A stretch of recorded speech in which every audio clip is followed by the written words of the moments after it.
Thank you so much. నేను అదే చెప్పింది, మీరు మమ్మల్ని గౌరవిస్తే మేము గౌరవిస్తాం, మీరు గౌరవించకపోతే వాడు వీడు అని కూడా అంటాను నేను. కాబట్టి వేమిరెడ్డి ప్రశాంత్ రెడ్డి గారి మీద నువ్వు గెలుస్తావని నీకు నమ్మకం ఉంటే రాజేంద్ర, మీ అన్న మన ఇద్దరం అగ్రిమెంట్ చేసుకుందాం.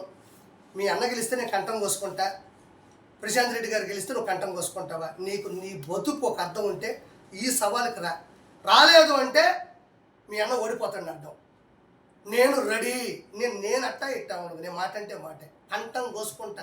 ఎక్కడో చెప్పు, నువ్వు సమాధానం ప్రెస్ మీట్ పెడతావు అంటేనే నువ్వు కంఠం కోసుకోవడానికి సిద్ధపడతావని నేను అనుకుంటా. లేకపోతే నోరు మూసుకొని మీ అన్నతో కూర్చొని విజయసాయి రెడ్డి దగ్గర మంచి ఫారెన్ బ్రాండ్స్ ఉంటాడు, ఆంధ్ర బ్రాండ్లు తాగడు, ఏటు తాగు, బాగా తాగు, ఇంట్లోనే ఊహో, పాడలు పోయింది, ఏం సాధిస్తావు చెప్పు. సరే, అందరికీ సంతోషం. టీడీపీకి, మన జనసేన, బీజేపీకి మూకుమ్మడిగా కూటమి ఉంది. దయచేసి ఈ హిప్నోటిజం మాటలు వినకుండా మనం గెలవాలా. నెల్లూరు జిల్లాలో ఎస్పెషల్లీ వీళ్ళు గెలిస్తే చాలా అభివృద్ధి చేస్తారు. వాళ్ళకి డబ్బులు ముఖ్యం కాదు, వాళ్ళు ఎంతో సంపాదించినారు కాబట్టి వాళ్ళకి డబ్బుల మీద ఆశ లేదు. వాళ్ళంతా ప్రజలకు ఏదో చేయాలని వస్తున్నారు. వాళ్ళ జోలికి రావద్దు. మీ బతుకులు మీరు ఏం చేసుకున్నారో చెప్పుకోండి. ఊళ్ళో జోలికి వస్తే నెక్స్ట్ నేను మాట్లాడబోయే బూతులు తట్టుకునే శక్తి మీలో ఎవరికన్నా ఉంటే నన్ను అటాక్ చేయొచ్చు. ఇంతటితో ఆపేస్తారని మనస్ఫూర్తిగా నేను మిమ్మల్ని ప్రార్థిస్తున్నాను. లేదంటే నెక్స్ట్ నేను వేధిస్తున్నాను. ఇది జగన్మోహన్ రెడ్డి స్లోగన్ ఏంటంటే, నేను ఉన్నాను, నేను విన్నాను కాదు, నేను ఉన్నాను, నేను తిన్నాను. ఇది ఫైనల్గా. ఇంకోటి సిద్ధం అంటాడు, మన వాళ్ళందరూ ఓట్లు బొద్దం అంటారు. జరగబోయేది ఇది. ఆ ఫేక్ నవ్వును చూడండి, ఆ ఫేక్ వాయమ్మ ఇట్ట తల్లి నేను చెప్పి బయటపడేసినావు. అలాంటిది నీకు సచివాలయాల దగ్గర మనుషులు చచ్చిపోతే సానుభూతి ఉంటుందంటే నేను నమ్మను. నీకు ఎవరి మీద ప్రేమ ఉండదు. అధికారం, అహంకారం, అధికార దుర్వినియోగం, అధికార ఆకాంక్ష, ఇవన్నీ అడ్డు పెట్టుకుంటాడు. మళ్ళీ ఈ మధ్యలో ఒకటి చేశాడు. నువ్వు నెల్లూరులో జరుగుతుంటే సభ అనంతపురం నుంచి వస్తారు, నాకేం అర్థం కాదు. ఒకరోజు చిత్తూరు నుంచి వస్తున్నారు, చిత్తూరులో జరిగితే కడప నుంచి వస్తారు. మందు పోస్తాడు, గవర్నమెంట్ బస్సులు పెడతాడు. వాళ్ళు తాగి ఆంధ్ర ముందు కదా, కొంతమంది ఆడే పప్పు కూలిపోతున్నారు. 50 మందిని పెడితే 10 మందే సభకు వస్తున్నారు. అది ఇంకా తలకాయ నొప్పి అయిపోయింది వాళ్ళకి. ఆ ముందు బాగలేకపోయా, ఆ ముందేమో ఏందో పెద్ద తలకాయ నొప్పి అయిపోతూ ఉండదు. పోతా ఉంటాడు, అలా వెళ్తూ ఉంటుంది బండి. ఒక ఫిజికల్ హ్యాండిక్యాప్డ్, ఒక దివ్యాంగుడు జగనన్న జగనన్న అంటూ ఉంటాడు. ఈయన బస్సులో నుంచి చూసి ఇటు చూసి ఆపు, చల్లని దివ్యంగా ఉండాలి, ఆపు అంటాడు బండి. ఆపిన దగ్గరికి వెళ్ళి ముద్దు పెట్టుకుంటాడు. ఎందుకు? ఆ ఫిజికల్ హ్యాండిక్యాప్ని పెట్టింది ఇతనే, ఆ దోక్కొని రమ్మని చెప్పింది ఇతనే, బండి ఆపమని చెప్పేది ఇతనే, దగ్గరికి వెళ్ళి ముద్దు పెట్టేది ఇతనే.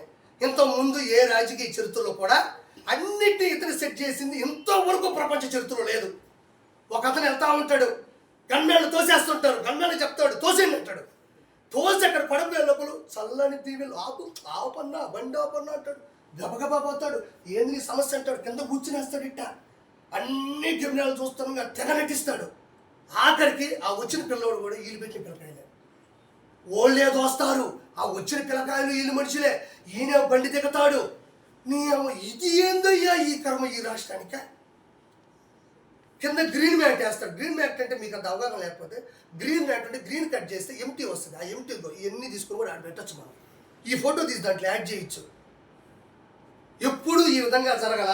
హిప్నోటిజం చేస్తున్నాడు, జనాల్ని పద్ధతులు మారుస్తున్నాడు, మనుషుల్ని నాశనం చేస్తున్నాడు. ఎవరు వచ్చినా సరే ఒకటే పద్ధతి ఏంటంటే, ప్రసన్న సౌమ్యుడు, ₹1 కూడా డబ్బులు లేనివాడు, ఆయన మీద దేవుడి చల్లని ఆశీస్సులు ఉండాలి అంటాడు. సౌమ్యుడు అంటే ఎందుకంటే అమ్మ, ప్రసన్న మీ వరకేదో మీ ఇంటి వెనకేదో కొండ ఉందన్నా, దాన్ని ఎత్తేద్దామా, ఎత్తేద్దామన్నా సౌమ్యుడు. తిరిగి మాట్లాడితే ఎవరు ద్వేషించేవాళ్ళు సౌమ్యుడు అంటారు. అంటే ఏంటంటే సౌమ్యుడు అంటే ఏంటంటే, ప్రసన్న సౌమ్యుడు అంటే కొండలు ఎత్తేద్దాం, దేవాలయాన్ని నాశనం చేసేద్దాం, మనుషుల్ని చంపేద్దాం, సచివాలయం దగ్గర ముసలాన్ని ఇబ్బంది పెడదామంటే దాన్ని తిరిగి మాట్లాడేమో చీలిక, మంచిగా ఉంటే చేరిక. వాళ్ళందరినీ పెట్టుకొని ప్రతి ఒక్కటి ఇలివేటి సంజీవన్న నోట్లో నాలుగు లేని మనిషి సౌమ్యుడు. సూళ్ళూరుపేట తన దగ్గర మొత్తం ఇసుక పోయింది. ఇసుక ఎంత ఎత్తినా కూడా అన్నకంత వెళ్ళిపోవాలయ్యా. అన్న అక్కడ కూర్చొని ల్యాప్టాప్ పెట్టుకుంటాడు. ఈరోజు 8 టన్నులు ఇసుక పోయింది, ఈరోజు ఇసుక మాఫియా ఎంత జరిగింది, ఇసుక దందా ఎంత జరిగింది, ఇదంతా ఏం జరుగుతుంది, లక్షల కోట్లు సంపాదించి లక్షణంగా ఎదగాలన్నది అతను తపన. ఈ ఒకటే చెప్తున్నా, మనం అందరం చదువుకున్నాం. ఈరోజు ఇంకో మాట చెప్తున్నానమ్మా చివరిగా. ఈరోజు వైఎస్ఆర్సీపీ గవర్నమెంట్లో పనిచేసిన వాళ్ళు